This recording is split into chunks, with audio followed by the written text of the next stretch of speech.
खातं कब्जा मिळवू पाहते आणि हे अन्यायग्रस्त आहे. 8 ऑगस्ट रोजी अमित शहा हे मुंबईत आले. ते पार्लमेंटला आले नाही. आम्ही पार्लमेंटला होतो, त्यांची वाट पाहतो. पार्लमेंटला आले नाही, ते मुंबईत आले आणि त्यांनी फोर्टच्या शारदा सदन इमारतीच्या दुसऱ्या मजल्यावर एका कंपनीचं उद्घाटन केलं. National urban cooperative finance development corporation NUCFDC. आणि ही जी कंपनी आहे ही यापुढे ज्या अर्बन बँका आहेत, ज्याला नागरी बँका म्हणतो, नागरी सहकारी बँका, त्याची अंब्रेला ऑर्गनायझेशन म्हणजे प्रमुख म्हणून काम करणार असल्याची त्यांनी घोषणा केली. याचा सगळ्यात मोठा फटका महाराष्ट्रातील शेकडो कोऑपरेटिव्ह क्षेत्रातील अर्बन बँकांना बसणार आहे. आणि महाराष्ट्रातल्या बँका ताब्यात घ्याव्यात, आपल्या नियंत्रणाखाली याव्यात किंवा बंद पडाव्यात, यासाठी त्यांनी national cooperative development corporation amendment bill 2026 पार्लमेंटला आणलं. दुसऱ्या दिवशी लगेच 9 ऑगस्टला मंजूर करून घेतलं.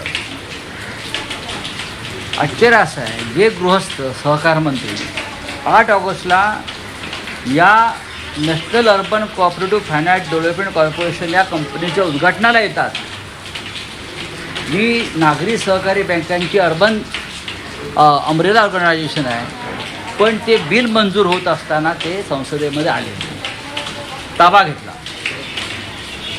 मुळात हा इतका मोठा निर्णय घेताना महाराष्ट्र हे सहकार चळवळीतलं अग्रगण्य राज्य आहे. सहकार चळवळीची मुहूर्तमेढ ही महाराष्ट्रातून झाली आहे. महाराष्ट्रातल्या बँकिंग क्षेत्रातल्या, सहकारी बँकिंग क्षेत्रातल्या कोणाचीही मतं त्यांनी समजून घेतली नाहीत की या सगळ्याचा महाराष्ट्राच्या अर्बन कोऑपरेटिव्ह बँकांवरती काय परिणाम होईल. मुळात ही जी बँक आहे, ही कंपनी आहे, ही नॉन फायनान्स म्हणजे ज्याला आपण हे म्हणतो नॉन बँकिंग फिनान्शियल कंपनी आहे. ज्या कंपनीला अंब्रेला ऑर्गनायझेशन केलं आहे त्यांचा बँकिंग आणि सहकारी खात्याशी काही संबंध नाही आहे. तरीही महाराष्ट्रातल्या नागरी बँकांचं नेतृत्व अमित शहा यांनी त्यांनी स्थापन केलेल्या एका बँकेकडे दिलेलं आहे. आणि ही जी प्रॉपर्टी आहे शारदा सदनची, ही जी प्रॉपर्टी आहे, ही प्रॉपर्टी तिथे ऑलरेडी एक ऑफिस आहे आणि ते ऑफिससुद्धा आमच्या महाराष्ट्रातल्या नागरी सहकारी बँकेसंदर्भातलं आहे. आणि या बँकेला अनेक बँकांकडून येणं आहे. त्याच्यामधली एक महत्त्वाची बँक गुजरातमधली Madhavpura cooperative bank. Madhavpura cooperative bank ही बँक घोटाळे आणि भ्रष्टाचाराबद्दल अलीकडच्या काळामध्ये बदनाम झालेली आहे. आणि त्या बँकेचं कर्ज किंवा त्या बँकेचे घोटाळे अंधारात ढकलण्यासाठी किंवा नष्ट करण्यासाठी त्यांनी हा सगळा घाट घातलेला आहे. ती बँकसुद्धा त्याच्यामध्ये विलीन केली, त्या बँकेला नेतृत्व दिलेलं आहे त्यांनी. आता ज्या अनेक बँका आहेत नागरी सहकारी बँका, त्यांची येणी बाकी आहे. कर्जाची असतील, काही लिक्विडेशनचे असतील. त्याचं आता काय होणार, त्यांच्या प्रॉपर्ट्यांचं काय होणार. या सगळ्या प्रॉपर्ट्या अमित शहानी नवीन केलेल्या या कंपनीशी जोडल्या गेल्या. आणि आपल्या महाराष्ट्रातल्या अर्बन कोऑपरेटिव्ह बँका ज्या आहेत, त्यानंतर जी अपेक्स बँक आहे, या सगळ्यांचं अस्तित्व अमित शहानी नष्ट करून महाराष्ट्रातील नागरी सहकारी बँकेची चळवळ, कोऑपरेटिव्ह बँकेची चळवळ आणि अस्तित्व जवळजवळ संपवलेलं आहे. आणि अमित शहा त्या बँकेचे किंवा त्या संघटनेचे भाष्य झालेले आहे. या संदर्भात महाराष्ट्राचे मुख्यमंत्री तिकडे होते, महाराष्ट्राचे उपमुख्यमंत्री तिकडे होते. त्यांना हा विषय कळून यायचा आश्चर्य वाटतं. राज्याचे सहकार मंत्री, सहकार क्षेत्रातले लोक या महाराष्ट्रामध्ये नागरी सहकारी बँकांच्या अस्तित्वावर अशा प्रकारे संकट येत असताना ते काय करत होते आणि त्यांनी एवढी मोठी आपल्या राज्याची संपत्ती ही अमित शहाना सहज का गिळू दिली, हे फार मोठं रहस्य आहे. किंबहुना अमित शहा जाता जाता मोठा हात मारण्याचा प्रयत्न करत आहेत. मला असं वाटतं की महाराष्ट्रासाठी मी अमित शहाना पत्र लिहिलं आहे की तुम्ही महाराष्ट्रातील सहकार चळवळ आणि सहकारी बँकांचे जाळे मोडून काढण्याचं कारस्थान रचलेलं आहे. हे आपल्या ताज्या कृतीवरून स्पष्ट दिसते. आणि हा जो भ्रष्टाचार त्यांनी केला ही एक प्रकारची मनमानी आहे. महाराष्ट्राला पूर्णपणे कंगाल करायचे. सहकार क्षेत्र आणि सहकार चळवळी महाराष्ट्राची ओळख आहे. महाराष्ट्राचे साखर कारखानदार त्यांनी आपल्या पक्षात घेतले जबरदस्तीनं. अनेक कारखाने बंद पाडण्याचा प्रयत्न केला. मर्जीतल्याच बँकांना निधी दिला जातो चालवण्यासाठी. जे त्यांच्याबरोबर नाहीत त्यांना नोटिसा पाठवल्या जातात. आता जी सहकारी बँकांचं अस्तित्व आहे नागरी बँकांचं, त्या एकत्र करून त्याचाही घास अजगराप्रमाणे गिळला जातो आहे. मग महाराष्ट्रानं करायचं, महाराष्ट्रानं गुजरातच्या दारामध्ये भीक मागायला उभं राहायचं का? अमित शहाच्या दारात कटोरा घेऊन उभं राहायचं? हा गंभीर विषय जर राज्याच्या मुख्यमंत्र्यांना कळत नसेल आणि ह्या निर्णयाचं ते आणि त्यांचे उपमुख्यमंत्री भिंडो झांजा वाजवून स्वागत करत असतील तर बाळासाहेब ठाकरेंचा कोणता विचार तुम्ही पुढे घेऊन चाललेला आहात मिस्टर मिंधे, ते सांगा ना. ज्या पद्धतीनं तुम्ही अमित शहाचे बूट चाटताय महाराष्ट्र विरोधी निर्णयासाठी, ही गोष्ट गंभीर आहे या राज्यासाठी. हा विषय लोकांपर्यंत पोचावा म्हणून मी त्यांना मराठीमध्ये पत्र लिहिलं. इंग्लिशमध्ये त्यांना पाठवतो पुराव्यासह की कसं कसं नुकसान होतं आहे महाराष्ट्राचं. हजारो लोक यात काम करत आहेत. अनेकांची रोजीरोटी या चळवळीवरती अवलंबून आहे. आमचे अनेक या क्षेत्रातले कार्यकर्ते उत्तम काम करत आहेत नागरी सहकारी बँकांच्या संदर्भात. पण अमित शहानी ही सगळी चळवळ एका नॉन बँकिंग संस्थेकडे, non banking financial company NBFC बरं का, ज्याचा सहकार क्षेत्राशी कोणताही संबंध नाही, अशा एका कंपनीच्या घशात घालून ते दिल्लीला गेले आणि महाराष्ट्राचे मुख्यमंत्री आणि डेप्युटी CM हे तिथे त्यांच्या कार्यक्रमाला टाळ्या वाजवत बसले. वा वा किती महान निर्णय, वा वा किती महान निर्णय. पण हा महाराष्ट्राच्या सहकार चळवळीचा, बँकिंग चळवळीचा, धनंजयराव गाडगीळ वगैरे लोकांनी जे सुरू केलं काम, त्यांचं अस्तित्व संपवणारा हा निर्णय आहे.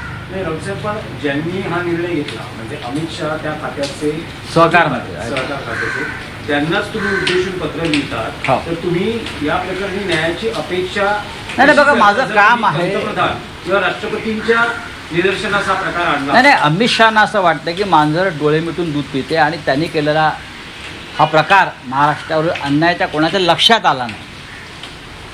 त्याने हा जो प्रकार केला आहे महाराष्ट्रावर अन्याय करण्याचा, त्यांना असं वाटलं की हा गुन्हा पचला आणि त्याच्यामुळे ते तोंडाला लागलेलं रक्त, ओठाला लागलेलं रक्त चाटत परत दिल्लीत गेले. पण हा पचलेला नाही. या क्षेत्रातले 100वर प्रमुख लोक मला आतापर्यंत भेटले आणि त्याने सांगितलं ही अत्यंत गंभीर गोष्ट आहे महाराष्ट्रातल्या अर्बन कोऑपरेटिव्ह बँकांसाठी. आणि त्यानंतर मी याच्यात थोडा अभ्यास केला. हे माझं क्षेत्र जरी नसलं तरी हा महाराष्ट्रावर अन्याय आहे हे जेव्हा मला पटलं तेव्हा मी त्यांना एक पत्र लिहिलं आहे. आता मी दिल्लीत जाईन. हे जे बिल मंजूर झालं आहे त्याच्यावर थोडा माझा अभ्यास सुरू आहे की किती राज्यांना अशा प्रकारचा फटका बसला आहे. सर्व काही गुजरातच्या घशात घालण्याचा हा प्रकार.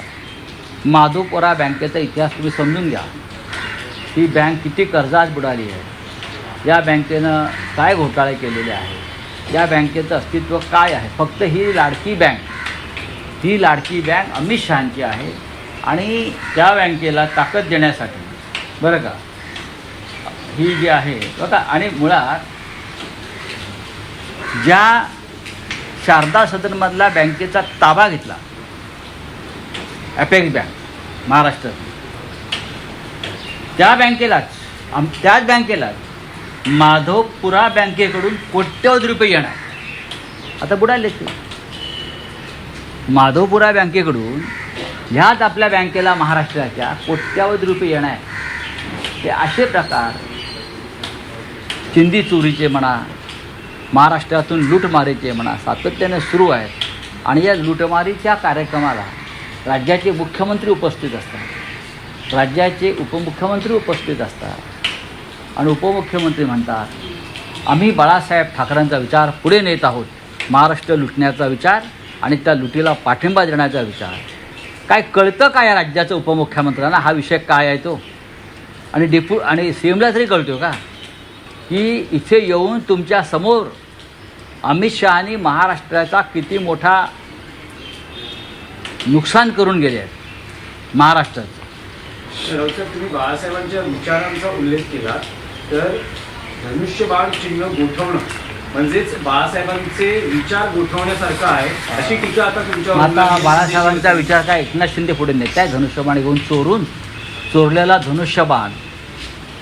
चोरलेला धनुष्यबाणाची चोरी केली. कोणी चोरी केली? 3 चोर आहेत. ऑर्गनाईज क्राईम आहे, त्यांना मकोका लागायला पाहिजे. अमित शहा, निवडणूक आयोग, राजेश कुमार आणि एकनाथ शिंदे हे ऑर्गनाईज क्राईम. त्या तिघांनी मिळून दरोडा टाकला आणि धनुष्यबाणाची चोरी केली. आमचं असं म्हणणं आहे जेव्हा आपण चोराला पकडतो तेव्हा आधी मुद्देमाल जप्त करतो ना, तसं आमचं म्हणणं आहे मुद्देमाल जप्त करा मग बघू. आमचा विचार तुम्ही सांगू नका बाळासाहेब ठाकरेंचा. 24 तास मोदी आणि शहांचे पाय चाटतात. 24 तास 24 आवर्स प्रोग्राम आहे त्यांचा, 24/7 मोदी शहांचे पाय चाटायचे, बूट चाटायचे, पाय नाही बूट चाटायचे आणि उदो करायचे. याच्यामध्ये कोणता आला बाळासाहेबांचा विचार? धनुष्यबाणाचं काय करायचं आम्ही बघू. तो चोंबडेपणा तुम्हाला करण्याची गरज नाही. बोललं ना मुद्देमाल आधी जप्त करा. मुद्देमाल जप्त झाला चोरीचा की आम्ही पाहू. आणखी एक विषय होता की तुम्ही राष्ट्रपतींना प्रबोधनकारांचा देवळांचा धर्म आणि धर्माची देवळे पुस्तक भेट म्हणून पाठवलं. नाही, गरज आहे देशाला. विशेषतः ज्या संविधानिक पदावर बसलेल्या व्यक्ती आहेत राष्ट्रपतींसारख्या, त्यांना याची नितांत गरज आहे असं मला वाटतं. कोणी धार्मिक असण्याबद्दल प्रश्न नाही, पण राष्ट्रपती भवनामध्ये एक फोटो मी प्रसिद्ध केलेला आहे कालचा. कोणते? धीरेंद्र शास्त्री. देवेंद्र शास्त्री महाराष्ट्रात आहेत, वर्षावर. ते देवेंद्र शास्त्री वेगळे आपले मुख्यमंत्री, हे धीरेंद्र शास्त्री बरं का. ते राष्ट्रपती भवनात जाऊन त्यांनी राष्ट्रीय प्रश्नांवर राष्ट्रपतींनी त्यांच्यावर चर्चा. त्यावेळी मला असं वाटलं की राष्ट्रपतींना प्रबोधनकार ठाकरे यांचं एक पुस्तक पाठवावं. कोणतं? देवळातला धर्म आणि धर्माची देवळ. हे पुस्तक फार त्या दृष्टीनं महत्त्वाचं आहे. नरेंद्र मोदींनाही पाठवावं लागेल. जे अवडंबर माजवत आहेत, बुवाबाजीचं ढोंग करतायत धर्माच्या नावावर आणि राम मंदिरांसारख्या दानपेट्यांची लूट करतायत आणि त्या लुटीला जे पाठिंबा देत आहेत त्यांना प्रबोधनकार ठाकरे यांचं पुस्तक पाठवतोय. त्याचं इंग्रजी आणि हिंदी करण्याचं कामसुद्धा मी सुरू केलेलं आहे.